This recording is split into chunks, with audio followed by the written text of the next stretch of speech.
जा रहा था। तभी हिरन उसके सामने आ जाता है। तू हट जा, मेरे रास्ते से हट जा। तू मेरा रास्ता नहीं रोक सकती। वो खजाना सिर्फ मेरा होगा और किसी का नहीं। सूरज, ये खजाना तुम्हें कभी नहीं मिल सकता। तू बुद्धिमान हो सकता है, पर लालच और घमंड तुझे रोक देंगे। मैं तुम्हें आगे नहीं जाने दूंगी। जो भी गया है वो भी मारा गया है। मैं उसे हासिल करके रहूंगा। मेरी जान ले लो, पर मैं पीछे नहीं हटूंगा। कुशीनगर गांव में दो दोस्त रहते थे। मंगल, जो गरीब और ईमानदार था, और सूरज, जो चालाक और बुद्धिमान था। फिर एक दिन, अरे यार सूरज, अब हम दोनों थक गए हैं। इतनी मेहनत करने के बावजूद भी हमारी गरीबी क्यों नहीं जाती? दिन भर खेत में काम करते हैं, फिर भी कुछ हाथ नहीं लगता। क्या यही है हमारी किस्मत? हाँ यार, तू बिल्कुल सही कहता है। ये गरीबों वाली जिंदगी कभी आसान नहीं होती। मैं भी बुरी तरह थक गया हूँ। लगता है जैसे हमारी मेहनत रेत में पानी डालने जैसी हो गई है। अब और इंतजार करने का कोई फायदा नहीं, कुछ करना ही पड़ेगा। लेकिन हम क्या कर सकते हैं? चलो आज हम अपनी किस्मत आजमा कर देखते हैं। हो सकता है आज कुछ ऐसा हो जाए जो हमारी जिंदगी बदल दे। इतना कहकर दोनों चौपाल से गुजर रहे होते हैं कि तभी दो आदमी आपस में बात करते हैं।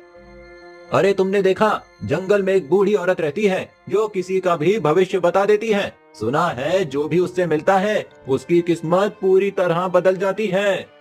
हाँ हाँ, मैंने भी यही सुना है। सोच रहा हूँ आज ही जाकर उससे मिलूं, शायद मेरे लिए भी कुछ अच्छा हो। वही तो, इतनी पहुंची हुई औरत शायद भगवान ने भेजी हो किसी की तकदीर बदलने के लिए। जो उसे सही समय पर मिलता है उसका जीवन पूरी तरह बदल जाता है। हाँ चलो आज ही कोशिश करते हैं। देर करने का कोई फायदा नहीं, किस्मत भी तो जल्दी नहीं आती। ये दोनों की बातें दोनों दोस्त सुन लेते हैं और कहते हैं, सच में सूरज, बूढ़ी औरत इतनी पहुंची हुई है, हमें भी उससे मिलना चाहिए। आखिर हमें भी तो अपनी किस्मत बदलनी है। शायद यही हमारी जिंदगी का मौका है। हाँ यार, गरीबों की जिंदगी से मैं बुरी तरह थक गया हूँ। अब और मेहनत करने से ज्यादा जरूरी है सही राह पकड़ना। चलो आज आजमा कर देखते हैं, शायद आज हमारी किस्मत बदल जाए। फिर दोनों घने जंगल में कई घंटे खोजते हैं, पर बूढ़ी औरत नहीं मिलती। अरे यार, मैं तो इतनी देर से ढूंढते ढूंढते थक गया हूँ। यहाँ पर कोई बूढ़ी औरत ही नहीं दिखती। कहीं हम बेवकूफ तो नहीं बन गए? शायद उन दोनों गांव वालों ने हमसे मजाक किया, पर कोई बात नहीं, हमें धैर्य रखना होगा। शायद अभी सही समय नहीं आया। तभी उनके सामने अचानक एक बूढ़ी औरत आ जाती है। ओह, तो तुम आ गए अपनी किस्मत आजमाने। तुम्हारे साहस और धैर्य ने तुम्हें यहाँ तक पहुँचाया है। क्या मतलब? हम समझ नहीं पा रहे। तुम्हारे भाग्य में कुछ और ही लिखा है। तुम में से एक नेक दिल है और एक तेज बुद्धि वाला। दोनों की ताकत अलग अलग है, पर दोनों का भविष्य महत्वपूर्ण है। ये आप क्या कह रही हो बुढ़िया माई? क्या लिखा है हम दोनों के भविष्य में? कल रात मुझे एक सपना आया। भगवान ने कहा कि तुम्हारी किस्मत का बंटवारा मेरे हाथ से होगा। अब तुम्हें ही तय करना है कि किसे किसका भाग मिलेगा। इतना कहकर बूढ़ी औरत दो मटके सामने रख देती है।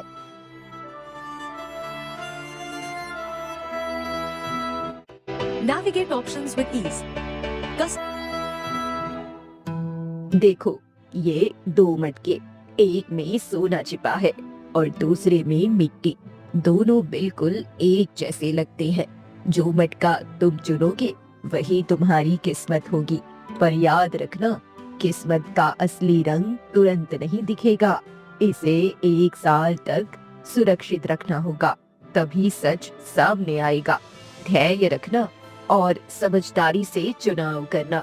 जिंदगी में कभी कभी छोटे फैसले भी बहुत बड़ी किस्मत बदल देते हैं। अब तुम किस मटके को चुनोगे? जो भी तुम चुनोगे वही तुम्हारा भविष्य तय करेगा। अगर मैं अपनी चतुराई दिखाऊं और थोड़ा चालाकी से काम लूं, तो शायद बूढ़ी को बेवकूफ बना सकूं। ये मटका मैं जीत कर ही रहूंगा। देखो, मैं तुम्हारे सामने सम्मान से खड़ा हूँ और मुझे ये सोने वाली मटकी चाहिए। मैं अपने दिल की सुनूंगा और अपनी किस्मत आजमाने के लिए तैयार रहूंगा। किसी चालाकी में नहीं पड़ूंगा। सही समय पर सही निर्णय लेना ही सबसे बड़ी ताकत है। मुझे मिट्टी वाला घड़ा चाहिए। ये मटका सही रहेगा, इसमें मेरा भाग्य छुपा है, मैं ऐसे ही चुनूंगा। ठीक है, मैं इसे अपनाऊंगा। शायद यही मेरा रास्ता है। किस्मत का असली रंग अभी सामने नहीं आया है। दोनों मटके खोलकर मत देखना। इसे 1 साल तक सुरक्षित रखना। 1 साल बाद ही तुम्हें सच दिखाई देगा कि किसने किस्मत में क्या पाया है। ठीक है, अब मैं इस मटके को नहीं तोड़ूंगा, इसे साल भर संभाल कर रखूंगा। जैसा आपने कहा, धैर्य रखना ही असली ताकत है। हाँ, मैं भी इसे नहीं तोड़ूंगा। 1 साल तक संभाल कर रखना ही अब मेरी जिम्मेदारी है। फिर दोनों मटके लेकर अपने अपने घर की ओर चल देते हैं, मन में उत्सुकता और थोड़ी घबराहट के साथ। अब देखना साल भर बाद सच क्या निकलता है। समय आने पर सामने आएगा। अब बस संयम और धैर्य ही मेरा साथी है। फिर जैसे ही कुछ दिन बीतते हैं, अब और नहीं रुक सकता, मुझसे तो और इंतजार नहीं हो रहा है। ये मटके में सच में सोना है और मैं साल भर कैसे इंतजार करूं? अगर इसे अभी तोड़ लूं तो सारी गरीबी खत्म हो जाएगी। हाँ, यही सही रहेगा। इतना कहकर सूरज मटका तोड़ देता है और उसमें सिर्फ पत्थर निकलते हैं। क्या ये बुढ़िया ने हमें बेवकूफ बनाया? सोना दिखाकर हमें पत्थर पकड़ा दिया। इसे देखकर तो मेरा गुस्सा और बढ़ गया है। मैं इस बुढ़िया को कभी माफ नहीं करूंगा। वहीं दूसरी तरफ मंगल अपने मटके को संभाल कर अलमारी में रखता है। अब मुझे बस 11 महीने इसका अच्छे से ध्यान रखना है। मैं इसे सुरक्षित रखूंगा और समय आने पर सच देखूंगा। तभी सूरज आ जाता है। अरे, तूने अपना मटका तोड़ा नहीं? यार, मैंने तो सोचा था तू भी जल्दबाज होगा। ये साल भर कैसे रख पाएगा? हाँ सूरज, मैंने कहा था ना कि इसे सुरक्षित रखना है। मैं इसे नहीं तोड़ूंगा। अरे हाँ, मैं तो तोड़कर भी देख चुका हूँ, उसमें कुछ नहीं निकला, सिर्फ पत्थर था। बुढ़िया ने हमें बेवकूफ बना दिया और तू सोच रहा है कि मिट्टी वाले मटके में कुछ होगा? देखो सूरज, अगर इसे तोड़ दूं तो मैं भी बेवकूफ बन जाऊंगा। बुढ़िया का कोई कारण जरूर होगा। मैं धैर्य रखूंगा और समय आने पर सच देखूंगा। ठीक है, तेरी मर्जी। तुझे उस बुढ़िया की बात पर यकीन करना है तो कर, पर मुझे तो अब बिल्कुल यकीन नहीं है। देखना, साल भर बाद भी तेरी मटकी में कुछ नहीं निकलने वाला है। इतना कहकर सूरज गुस्से में वहाँ से चला जाता है। मंगल मटका संभाल कर रखता है। दिन बीतते हैं।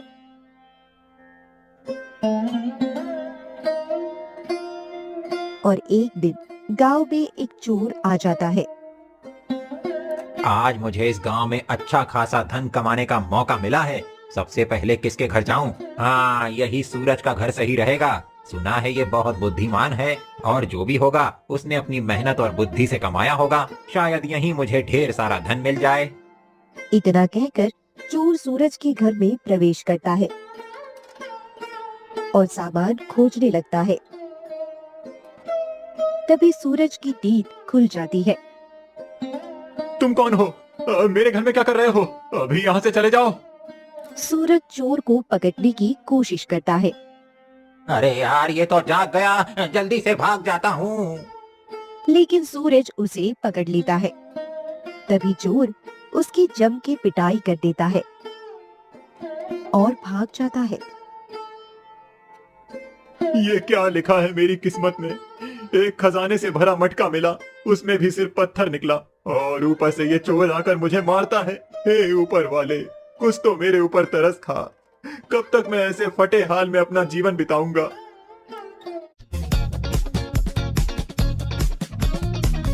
जीवन बिताऊंगा। वहीं दूसरी तरफ मंगल अपने घर में सो रहा था। तभी अचानक मटके से सुनहरी रोशनी निकलती है। अरे ये क्या हो रहा है? मटके से रोशनी निकल रही है। ये कैसे हो सकता है? मुझे जाकर देखना चाहिए। मंगल मटके के पास जाता है और देखता है कि उसमें एक सुनहरा चमकता नक्शा रखा था। अरे ये क्या है? ये तो नक्शा है, मिट्टी के अंदर छुपा है। और ये सुनहरी रोशनी, ऐसा लगता है जैसे मुझे किसी रहस्य की तरफ बुला रही है। तभी नक्शे के नीचे लिखा हुआ दिखाई देता है। इस खजाने का हक उसी का होगा जो बिना लालच के दूसरों के लिए इसे ढूंढे। जो अपने लालच के लिए रखेगा उसका अंत होगा। मुझे कुछ समझ में नहीं आ रहा है। ये इतना बड़ा रहस्य है। मुझे बूढ़ी माई के पास जाना चाहिए। हाँ, यही सही रहेगा। इतना कहकर मंगल नक्शा लेकर बूढ़ी औरत की झोपड़ी की ओर चलता है। तभी सूरज उसे जाते हुए देख लेता है। अरे, ये इस वक्त कहाँ जा रहा है और इसके हाथ में ये सुनहरी चमक क्या है? मुझे इसका पता लगाना होगा। सूरज चुपचाप उसका पीछा करने लगता है।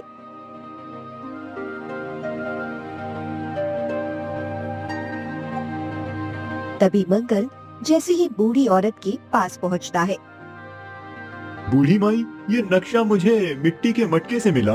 मैं नहीं जानता कि इसमें क्या लिखा है, पर लगता है ये किसी बड़े रहस्य की ओर इशारा करता है।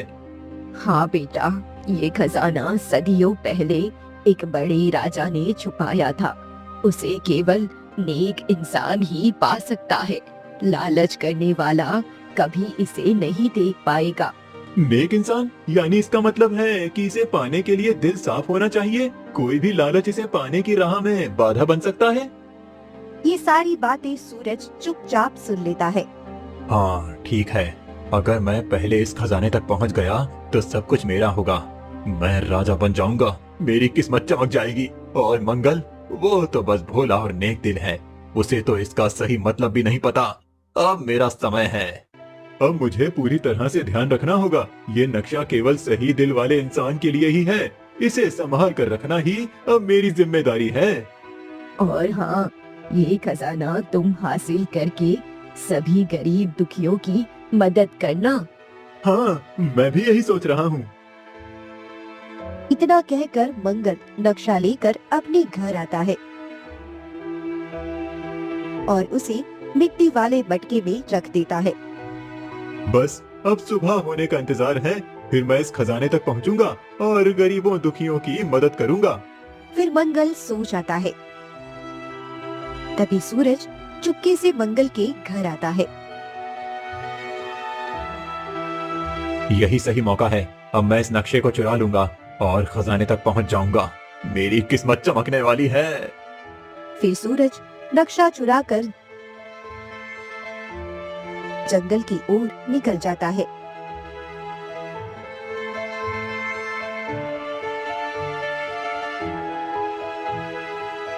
थोड़ी दूर जाने के बाद रास्ते में अचानक एक जादुई हिरन दिखाई देता है, जो सूरज को आगे बढ़ने से रोकता है। तुम्हारे मन में लालच है।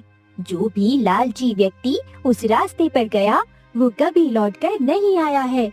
तुम जिद छोड़ दो, आगे मत बढ़ो, नहीं तो। मैं तुम्हारी बकवास बातों में नहीं आने वाला। तू ऐसे नहीं मानेगा। रुक जा, अब मैं आगे ही जाऊंगा। सूरज एक मोटा सा डंडा उठाता है और उस हिरन की ओर फेंकता है। हिरन जख्मी हो जाता है, जमीन पर गिर जाता है। अब आया तुझे समझ में कि मेरा रास्ता रोकने का क्या अंजाम होता है। अब खजाना मेरा ही होगा। देखना, अब मुझे कोई नहीं रोक पाएगा। सूरज घमंड और लालच के साथ आगे बढ़ता है।